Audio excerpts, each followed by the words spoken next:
Welcome to the weekly share of the Zera Shimshon, especially for my family and friends. It's not a big deal, but it's something I'd love to share with you. So this week is going to be short because it's Erev Shabbos and it's getting close to lighting time. So I know probably you won't be able to listen to it today, but Mitzvah Shabbos, there's always something that you don't have what to do. So today is Parshas Metzora. It's Zion Nisan Tavshin Pei Beis. It's a Shem should be have a Geula Shlema B'Mehei Rabbi Yameinu. This is Shabbos Hagadol as well. Okay, so this little piece is called "When the Light of Wisdom Disappears." Okay. Bo Asher Habayis Behigid. He comes into the one who the house belongs to, Behigid LaKoyin, and the owner of the house declares to the Koyin, Lamor, and says, Kenega nir'o li baboyis. It's a pasuk in Yudalid, you can see it for yourself. It says declares to the Kohen, something like an affliction has appeared to me in the house. Now we learn a lot of halachas from this one word, nir'o li, or those two words. There is a tradition that the Torah and the Nach use the words nir'o li, appeared to me only on two occasions. We find it being used here by Metzoras of the house, and we find it being used in Yirmiyahu 31:2, where it states, Hashem appeared to me from afar. When the Torah and the Nach use certain words or a key phrase very infrequently, then we are taught that there is a connection between them. Here too, both usages of the words appeared to me, near Ali, are coming to teach us a lesson. Zera Shimshon explains that Targum Onkelos interprets the word Metzora as Sigira. Sigira means closed in, closed off from spirituality. As all the spiritual illumination from on high is closed off to the individual who has been afflicted with tsaras. We find a similar idea expressed in the Sefer Eitz Chaim, the Shar Rachel Leleah. It states that the main element of the tsaras affliction is that the person has lost all of his lights of wisdom. By the way, the Eitz Chaim is written by the Rabbi Chaim Vital, who learned it from the holy Arizal, Zechat Tzadik V'Kodesh U'Rachel. Keeping this in mind, we can understand why a Metzora is considered like a dead person. The Gemara says in the Dorim, we know that when a person passes on, the great spiritual light that he possesses while alive leaves his soul. And since the Metzora has lost his spiritual light, he is considered like a person who is no longer alive.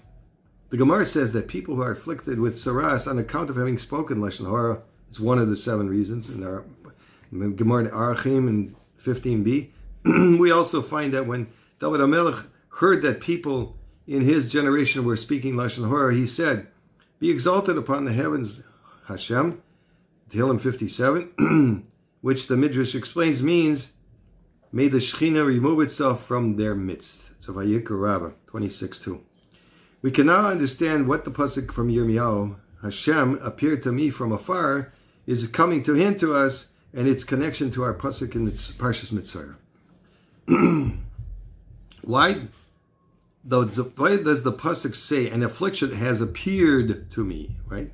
Because Hashem has appeared to me from afar. Hashem has become far from me. And all the spiritual illumination has gone from my life. Hashem is far away from his people because they are guilty of speaking Lashon Hara. This in turn causes all the spiritual lights and illumination to leave a person.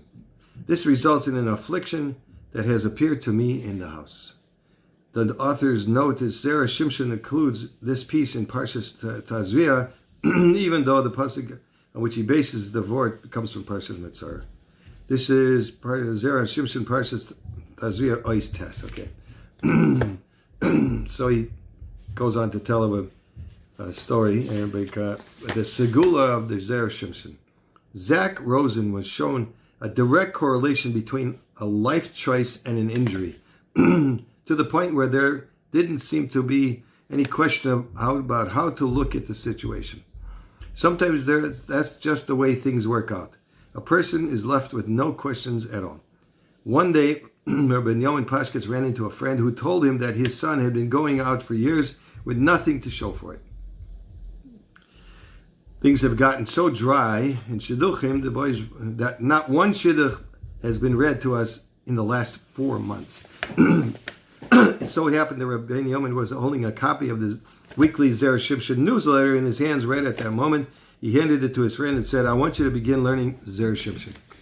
Rabbi Yeoman then told him a bunch of stories about people who had saw major Yeshuas, stories that he himself had been part of. "I have seen many incredible twists in people's lives." Rabbi Yeoman said to his friend, "I have seen turnarounds in every area of life, from business to shalom bayis to shidduchim, and I'm talking about boys and girls who are already much older, people who everyone had already given up on. Then they began learning Zera Shimshon, and suddenly they were at their vort, and shidduchim were amazing. Mamish lechatchila in every way." They talked for a long time, and eventually they departed, each on their own way. 2 hours later, Rabbi Yeoman noticed that he had a message on his phone. He listened to the message and immediately realized that he had been left by his friend he had just been convincing to learn the Zera Shimshon. Now, what could he have said? Rabbi Yeoman, he said, "This is Shea Kreuzer," which is a first name, right? He said, "Please call me as soon as you hear this message." Rabbi Yeoman heard the urgency in his friend's voice and became very nervous. What could have possibly occurred between their phone conversation and now? Rabbi Yeoman wasted no time calling him back. He said, "Shea, what's the matter? What's the emergency?" Rabbi Yeoman could hear the emotion in his friend's voice as he relayed what had happened. "I took the newsletter you gave me," he began, "and instead of going directly where I needed to go, I found a spot where I was able to sit down and learn all the Torah in the newsletter then and there. When I finished reading everything in the newsletter, I looked up to the heavens and said the following: Ribono shel olam, I am being mikabel on myself right now to begin a regular learning Seder in Zera Shimshon." Then I went home. Half hour later, my phone rang.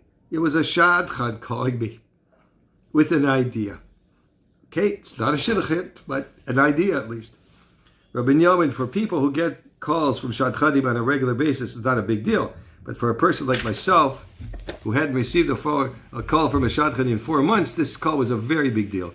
I got off the phone completely shocked by the turn of events. I felt like I had just been receiving, on the receiving end of a sign from a Shemayim that my decision to start learning Zera Shimshon was 100% the right way to go. The fact that a shadchan had called me so quickly seemed to be reassuring me that the merit of the holy Rabbi Shimshon Chaim Nachemeni, the author of the Zera Shimshon himself, was going to stand by my side and intercede for me until I saw Yeshua's in my personal life. Rabbi Yeoman, there's no question in my mind that you are right, and there is nothing better for me to do right now than to learn the Chashuva Sefer that has brought so much siyata d'shmaya to Klal Yisrael. I hope to be in touch with you in a happy end of this story. But even without an end, in all honesty, the phone call that came my way so soon after being mekabel to learn Zera Shimshon was enough. Have a wonderful Shabbos, and not probably, maybe next week I'll give a Zera Shimshon. Be aware that it might not happen, but this week, Baruch Hashem, you got one. Cold tubes, I get mentioned.